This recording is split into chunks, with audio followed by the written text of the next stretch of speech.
kana walii kun maal akka ta'e kan walii jiran Waaqayyo gooftaan inni kan Israa'el. Namni haadha manaa isaa gadhiisu humnaan ishii irratti ka'uu akka uffataatti uffachuu isaa waan ta'eef waan akkasii baay'isee nan jibbaa jedha. Waan akkasii baay'isee nan jibbaa.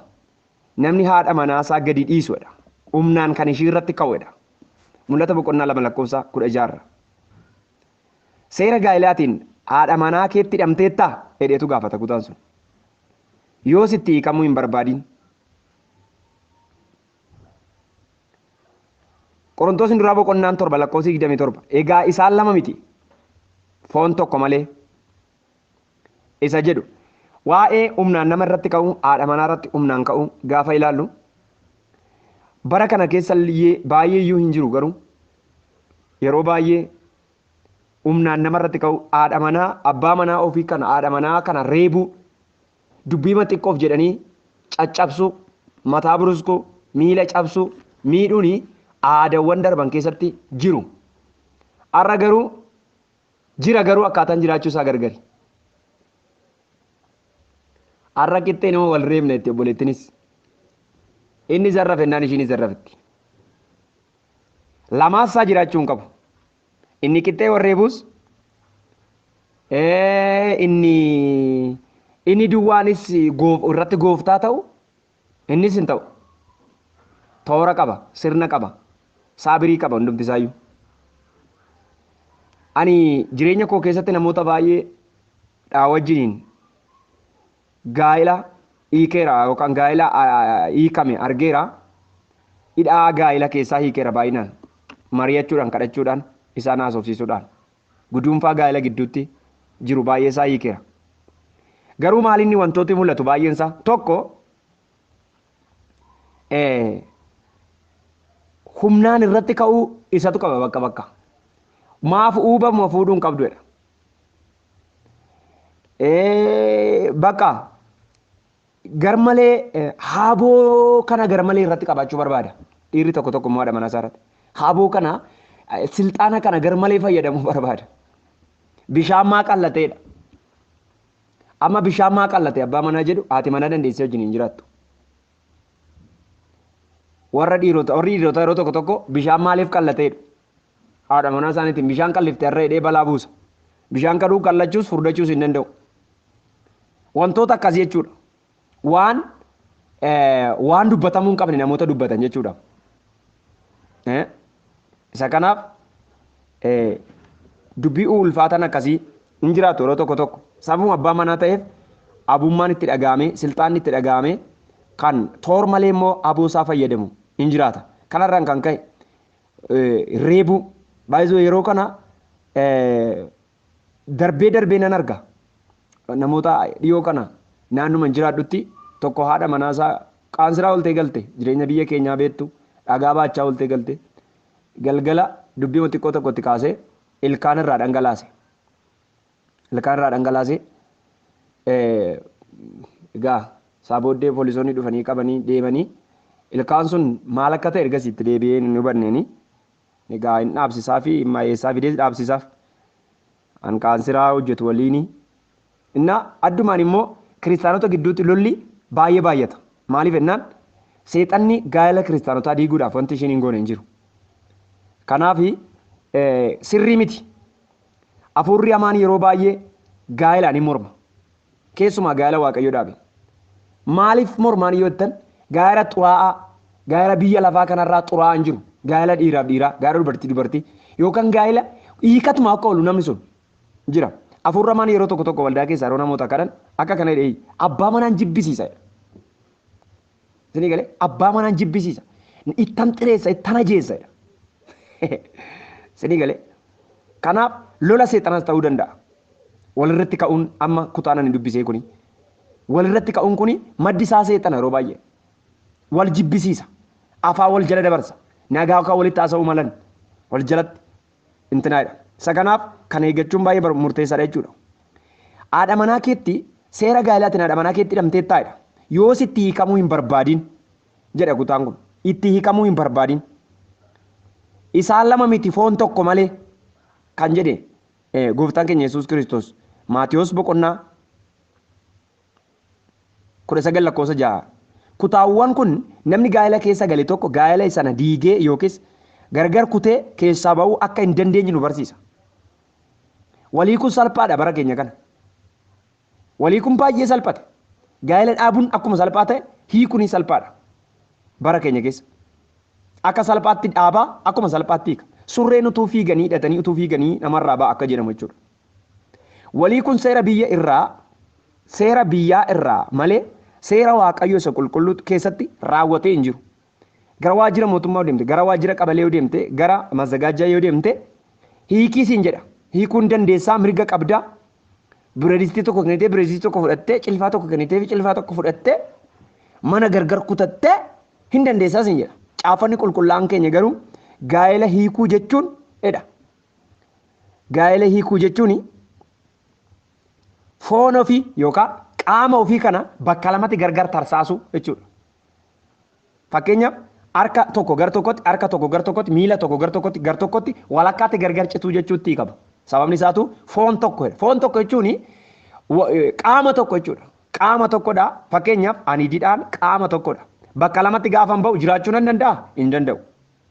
Namoonni bakka lamatti addaan baatanii jiraachuu dandeessan yoo jiraattan tarii hin jira jedhee waan hin yaadne hin jiru hin danda'amu jechuudha. Akkana jechuun hiikisaa maal gaa'ela hiikuun akka hin danda'amne caafanni qulqullaan lafa kaa'e jechuudha. Kanaaf walii kun baay'ee ulfaataadha akka caafata qulqullaa'aa kanaatti jechuudha. Sababni isaa isaan lama utuu hin taane akka tokko immoo hiruunis hir'isuunis baay'isuunis irree gara jechuun tokkuma bakka. Sinii galee kanaaf gaa'ela keessatti walii kun addaan of kutuu yookiin namni tokko bakka lamatti addaan ba'utti ilaalama waan ta'eef namni addaan cite immoo jiraachuu waan hin dandeenyeef yeroo tokko seera waaqayyoo isa qajeelaa kana yeroo jal'isan ni mul'ata. Macaafni qulqulluun garuu kan waaqayyoo walitti qabsiise namni gargar hin baasiin jedha. Gaa'elli namaan diigame baay'eedha. Gaa'elli namaan diigame. Namatu gidduu galee diiga gaa'ela tokko. Warra akkasii baay'ee waan sirrii hin taane keessa galu. Waan sirrii hin taane keessa galu. Waaqayyo gooftaan machaa nu haa gargaaru malee. Gaa'ela namaa keessa galu. Gara isa tokkoo goranii gara ishii tokkoo goruu. Kun dogoggora guddaadha. Namoonni baay'ee gaa'ela gidduu goranii yeroo baay'ee namoota gaa'elaa walitti dhufan. Ishiin akkasiidhaam. Maal ishiin nama akkasiiti jedhee dhiiratti kanaa sa'u. Ishiitti immoo siiqxee inni nama akkasiidha maaliif ati nama akkasii wajjin hin adeemin namni jedhu dogoggora keessa gala booddee jarri suni walii wajjin gaa'ela dhaabbachuun isaanii fuulduratti jira yoo ta'e booddee namni sun umurii biyya lafarra jiraatu hundumaa keessatti taasifamaa ta'eef akkasillee naan jedhee.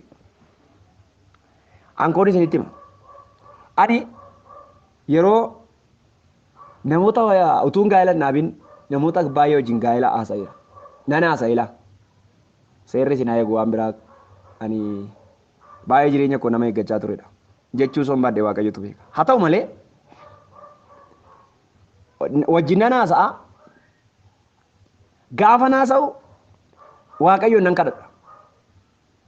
Keessa koo nan dhaggeeffadha. Akka nama waaqayyoo tokkotti.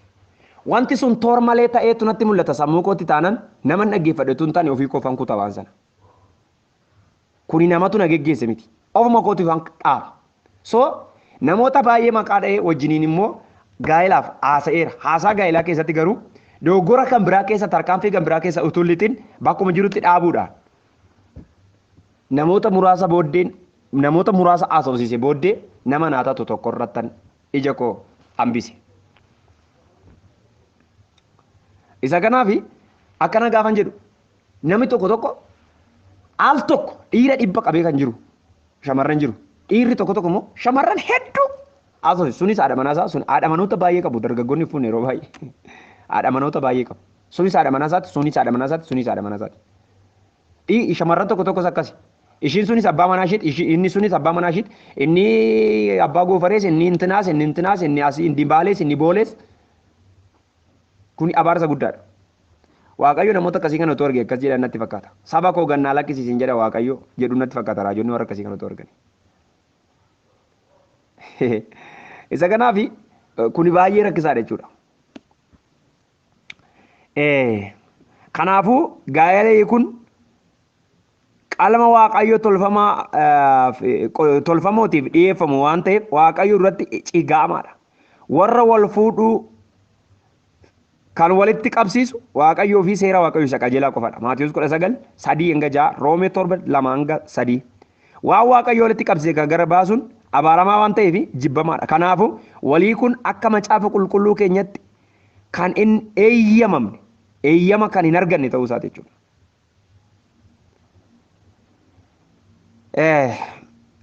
Walii kuni eeyyama akka macaafa qulqulluu kanatti waliikuu inni jedhu karaa yoo maal ta'edha isa jedhu isaan lama waan lamadha. Tokko yoo isaan lamaan keessaa tokko du'e isa kana mirga qaba yookaan mirga qabdi. Du'adha jechuudha. Du'e taanaan namni tokko gooftaan biraa fuudhee taanaan ganaa heerumuu hin dandeessi yoo ta'e yoo heerumte barbaachisaadha yookaan yoo fuudhe barbaachisaadha. Phaawulos garuu waa'ee kanaa yoo waan tokkodha. Fuudhuu dhiisee yookaan heerumuu dhiifteeyyuu akkasumatti gooftaa ishee wajjin yoo jiraatte akkasumatti waaqayyoon mana waaqayyoo keessa yoo deddeebite gaarummaa qaba jedhee yaadaa'edha. Isa kana argattan Roomee 7:2. Maddi walii kun inni jalqabaa fi inni guddaan maatii sun walii wajjin kadhannaa maatii dhabuudhaan irraan kan ka'edha.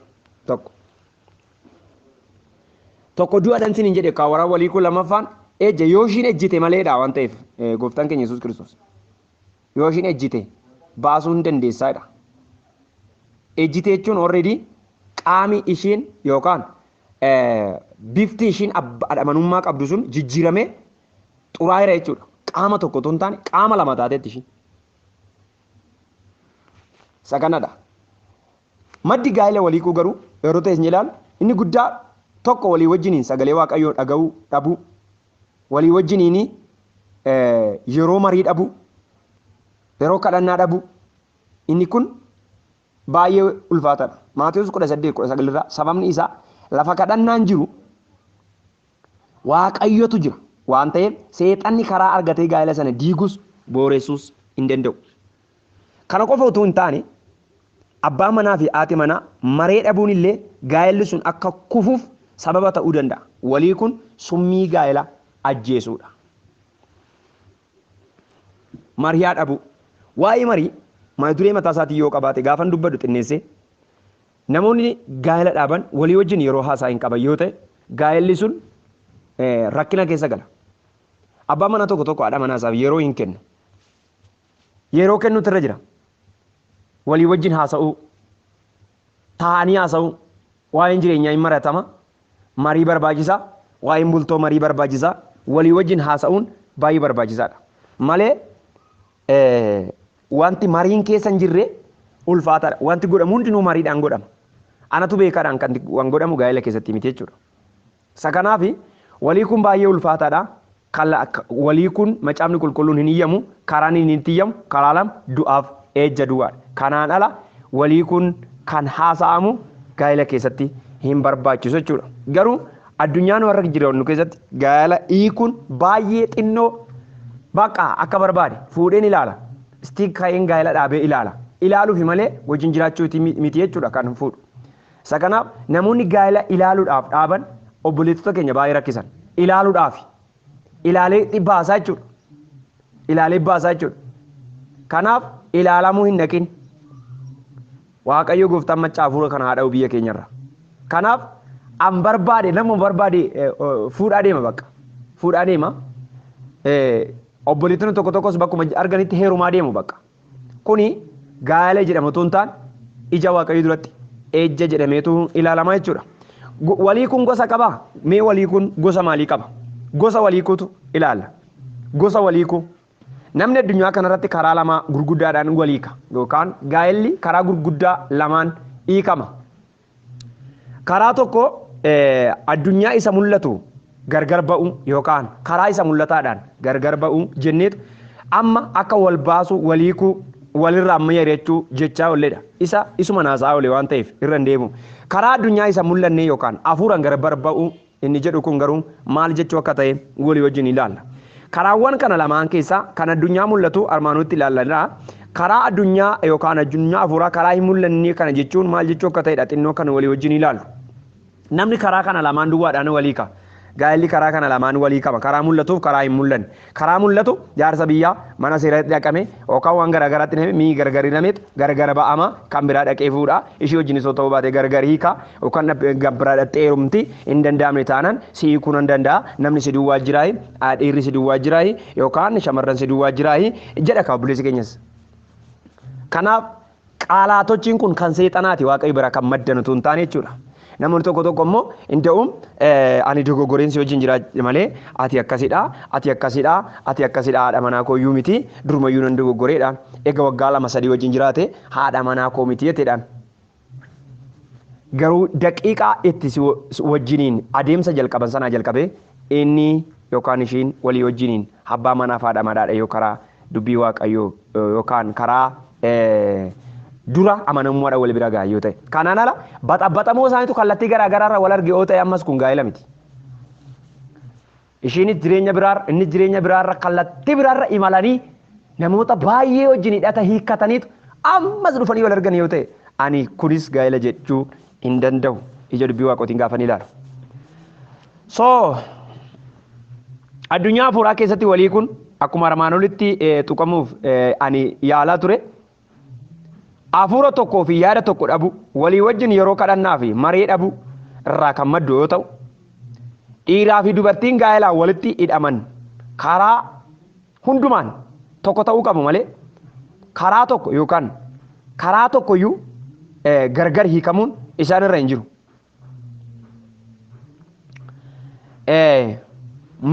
Miilkiyaas boqonnaa 2 lakkoofsa 14 ergaa tokko dubbata.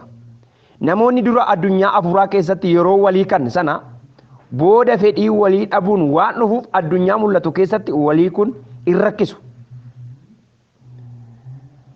Dura addunyaa dhokataa keessatti karaa dhokataa walii ku namni karaa dhokataa jalqaba karaa dhokataa kana walii ka. Karaa dhokataan kun maal inni yaadaan gargar ba'u. Wantooti diigamaa dhufan isinitti meera. Waan xiqqootu diigamaa dhufa. Walii wajjin marii dhabuutu diigamaa dhufa. Kadhannaatu diigamaa dhufa. Wal hubachuutu diigamaa dhufa. Walamanuu dadhabuutu diigamaa dhufa. Walamanuutu diigamaa dhufa. Gara walamanuu dhabuutti dhufa. Gara wal shakkuutti dhufa. Xiqqootu guddachaa deema. Dubbii xiqqootu guddachaa deema. Gaafa kana already walii wajjin jiru garuu walii kaniiru hiikama dhokataa walii kaniiru. Hiikama dhokataan sun immoo guddateetu walii kamuu isa mul'ataatti fidaa jechuudha. Namni duraa addunyaa afuuraa keessatti waliiku fedhii walii dhaba dura wal arguu jibba manatti wal arguu jibba biddeen irratti wal arguu jibba nisuma dura si arginiin oolu otoon sin arginiin maanan oolu jechuun jireenya maalan qabareessa jedhu gaafuma argu haaruu jalqaba yookaan gaafa argitu haaruu jalqabdi dhoksaatti walii kan jechuudha kan jechuudha.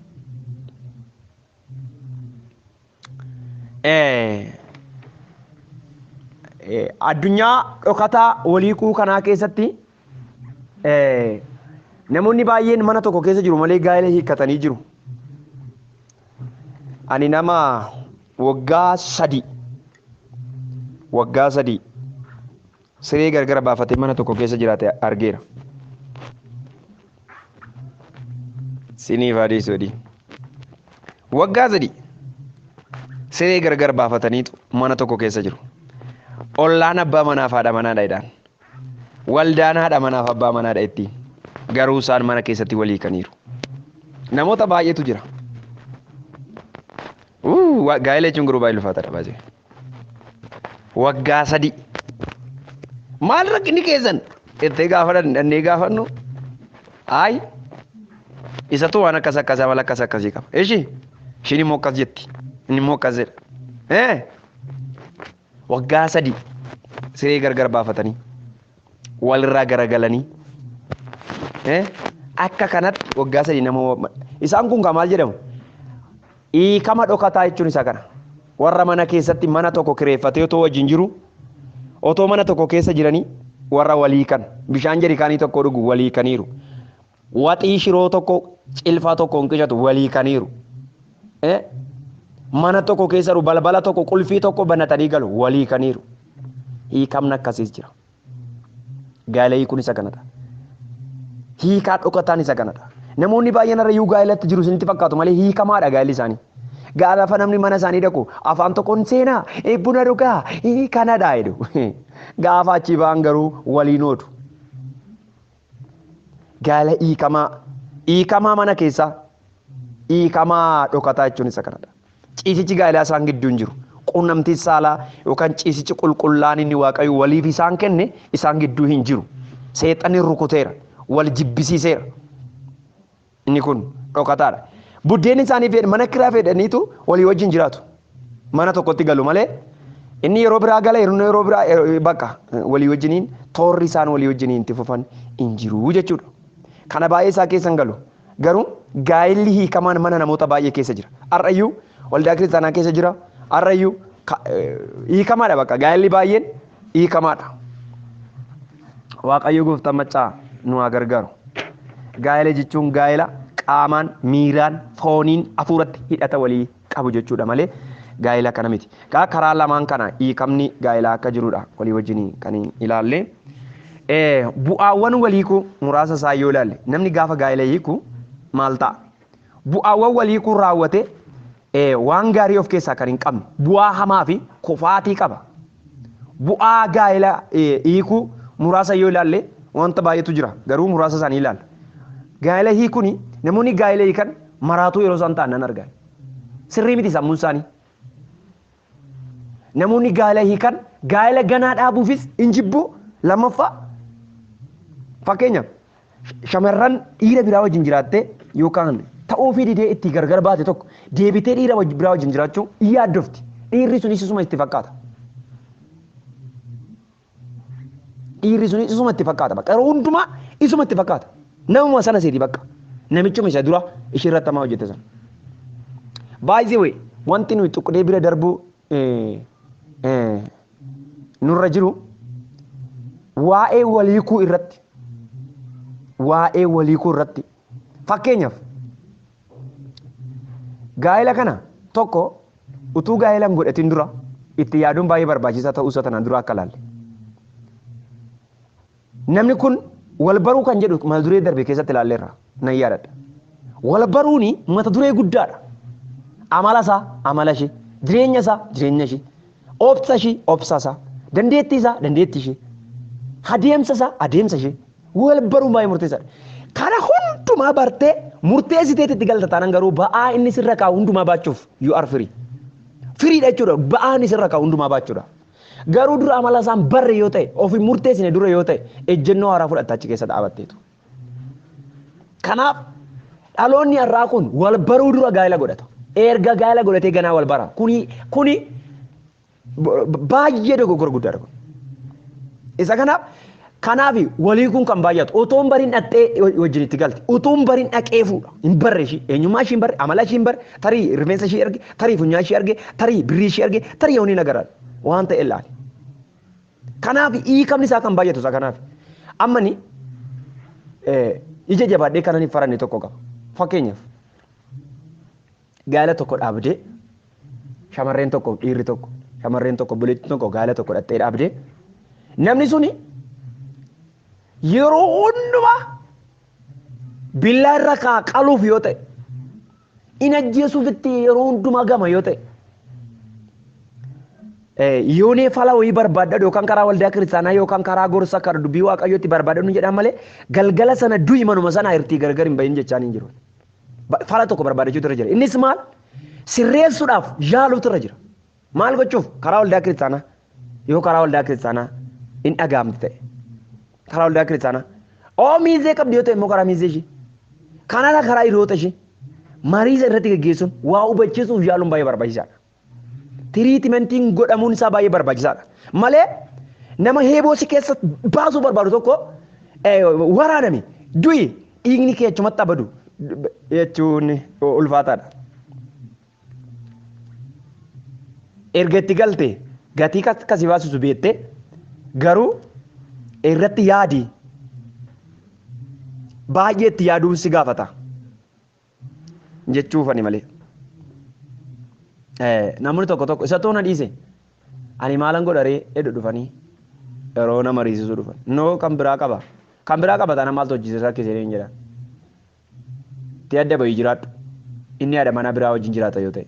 Haadha manaa lama wajjin jiraachuu hin danda'u. Tokkoyyuu hin bulfatu lama maal akkamitti bulfata? Gaaf tokko sagantaa wayiitu jira. Namoonni ergaa dubbatan kun jiru. Namni as keessaa haadha manaa utuu qabduu haadha manaa dubartii biraa wajjin jiraattu. Akka harree wadalaa haadha manaa tokkoyyuu jiraachisuu hin dandeenye akka harree wadalaa olii gadi fiiddaa. Siin jedha jedheen. Amma gara torban lamaan kolfenna gaafa nagaa jechuudha. Namoonni gaa'elas keessatti haadha manaa tokkotti wajjin jiraachuu hin dandeenye haadha manaa lama wajjin jiraachuu hin danda'an. Maraatuu ta'u. Suusidha inni kun ejja. Kanaaf kanaa wajjin jiraadhu jechaa hin jiru. Kanaaf ulfaataadha. Bu'aa waliiku maal inni? Tokko namni gaa'ela hiiku hin ejja. Bu'aa isaati kun. Bu'aan gaa'ela hiikuu ejjadha. Yesuus Kiristoos waa'ee kan akka kaneen namni haadha manaa isaa baasu namni dubartii gadhiifamte fuudhus hin ejjedhe. Ilaala. Karaa lama hidhee hidhaa lama qaba kun dhageessanii hidhaa lama qaba. Tokko namni haadha manaa isaa baasu hin ejja. Ishii gadhiifamte kan fuudhu sunis immoo hin ejja. Ilaala.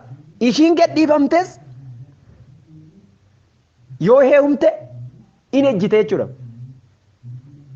Ila inni baase hin ejji. Ishiin baates kan biraa dhattee gaafa heerumtu hin ejjite. Ejjitoota lamatu biyya lafaa irratti uumame jechuudha al takka. Immediately mana tokko keessa ejjitoota lamatu ba'e.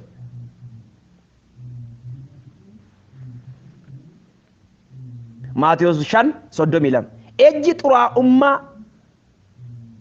biyyaatti waan fiduuf namni haadha manaa isaa baasu biyya xureessa jechuudha. Kanaaf gaa'ela hiikuun ejjaaf karaa saaqudha. Namni gaa'ela diigametti heerumuu yookiin fuudhu bara isaa hundumaa ejjaa jiraata. Walumaa galatti gaa'ela hiikuun ejja babal'isuu jedhama. Eremiyaas 3:1 jalqabaddanii gaafa dubbistan. Ejja ta'a jechuudha.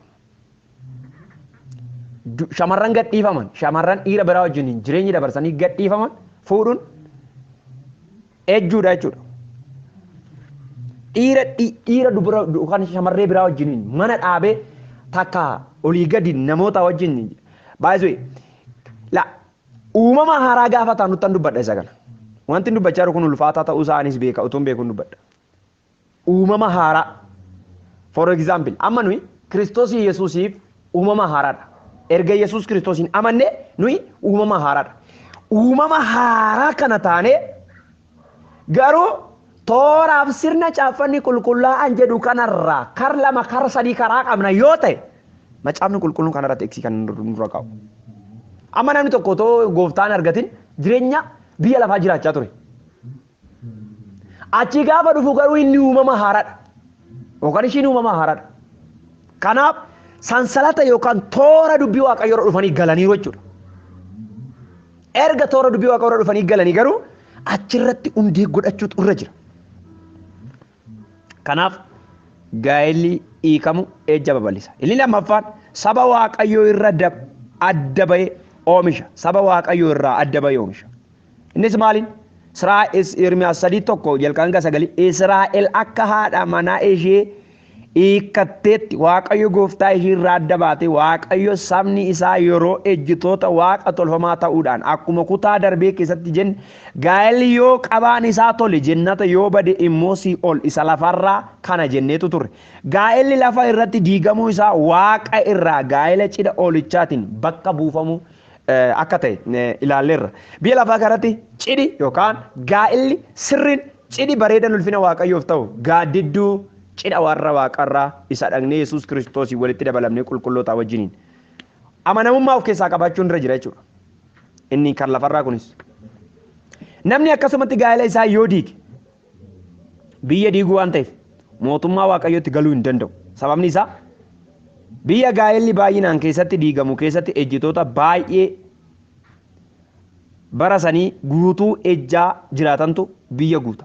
Ejjitoonni immoo mootummaa waaqayyootti galuu hin danda'a. Si'a tokko namoonni sadarkaa guddaatti ilaalamanii fi eegaman yeroo itti gaa'ela diiganii fi gaa'ela diigameen mana isaanii ijaarratan ni argina. Kun ulfaataa fi baay'ee cimaa waan ta'eef of eeggachuun dhaloota dhufuurraa baay'ee eegama. Akka abaluun sirbaan morma nama jallisaa jedha Oromoon yeroo mammaaku. Gaa'ela keenya hiikuudhaan saba Waaqayyoo irraa adda ba'e oomishuun yookiin baay'isuun Waaqayyo nu haa oolchu. Dhaamsa kooti kun. Namni ejjaan argame rakkisaadha. Gaa'ela Waaqayyoo cabsanii kakuu Waaqayyoo cabsanii saba isaa yeroo komatu Waaqayyoo hin argine jechuudha. Caaffanni ani ittiin haadha manaa keessan gadhiisi. Caaffanni ani ittiin haadha manaa keessan gadi dhiise meerree Isaayyaas 50 yeroo jedhu isintu kakuu jiru cabse malee ani nama gatii narraa qabaatee waan an baasuuf jedhee boojutti isin gurguradhe miti. Isintu yoo cabse seericha namni seera cabse namni toora Waaqayyoo irraa maqe tokko immoo gadhiisidha. Yoo deemes gadhiisidha. Baay'ee kan sin adaabe ijoollee Addaam, ijoollee Abeel, ijoollee obboleessa isaa isa ajjeese Qaayil naqxaniidha gaafa dubbistan dhalli irraa argamus akkasuma hamaa ta'e mandarri Qaayil ijaare hundi isaanii hamoota jal'oota ta'an. Ijoolleen jal'ootaa jal'oota, ijoolleen ejjitootaas ejjitoota. Kanaaf qomoo keenya zarii sanyii nurraa dhalatullee Waaqayyoof jiraachisuudhaaf nuyi gahee guddaa qabna jechuudha. Kanaaf walumaa galatti bu'aan walii gaa'ela hiikamee raawwatee waan gaarii kan hin qabne waan diigamaa qofa walitti qabudha. Maatiin gaa'ela hiikamee irraa argamu raawwatee gaa'ela itti fufuu yookiin gaa'ela dhaabbataa hanga du'aatti turuu argachuu fi itti fufsiisuu irratti baay'ee rakkata. Kanaafuu gaa'ela hiikuun bu'aa gaarii waan hin qabneef gaa'ela bu'aa ba'aa jedhu kanatti gaa'ela keenya jabeessinee hanga du'aatti kunuunfachuun dhaamsa mata duree gaa'elaa kanaati. Gaa'elli kee gaa'ela hin hiikamne gaa'ela fiixan ba'aa fi gaa'ela gaarii siif akka ta'u siif yannawaa Waaqayyo gooftaan maccaa nu haa gargaaru. Waaqayyo gooftaan maccaa nu haa gargaaru. Egaan walii kun balaa guddaa of keessaa qaba jechuudha. Walii kun balaa guddaa of keessaa qaba. Isa kanaaf tanaan duras tuttuqneerra mata duree kana har'a hubaddu baasan dubbadhe. Kanaaf Waaqayyo isin haa kabaju ulfaadhaan isin jechuu jaalladha. Gaaffii dogoggora jiru natti himu gaaffii jiru immoo na gaafachuu koomentii yaada naa kennuun yeroo hundumaa kanan jaalladhudha. Waaqayyo isin haa eebbisu. Waaqayyo gaa'ela bareedaa isiniif haa kennu. Warri gaa'ela hin dhaabin. Warri gaa'ela hin dhaabin Waaqayyo gaa'ela bareedaa, gaa'ela ulfina qabu, gaa'ela itti boqottan, gaa'ela biyya lafaa kanarratti amma biyya lafaarra jiraattanitti itti haara galfattan isiniif godhuun isiniin jedha. Warri gaa'ela hin dhaabin immoo Waaqayyo gooftaan maccaa gaa'ela uffee jettanii itti haara galfattan isiniif godhuun dhaamsa kooti. Mata dureen nuyi itti fufnee ilaallu kaadhimummaa yookaan yeroo kaadhimummaa kan jedhudha. Yeroo kaadhimummaa warri irra jirtan mata dureen kun isin ilaallata. Qophiidhaan eeggadhaan isiniin jedha. Kaadhimummaan maal akka ta'e fi yeroo kaadhimummaa maal godhamuun akka irra jiru walii wajjiniin yeroo ilaallu ta'a yeroo fuula keenya duraatitti. Warri immoo yeroo kaadhimummaa bira dabartan immoo utuu hin gaabbin dhaggeeffatanii warra kaaniif fakkeenya ta'uu warra kaaniin barsiisuu dandeessu jechuun isin jaalladha. Thank you. Waaqayyo bara keessan haa eebbisu. Eebbifamaan isin jechuu jaalladha.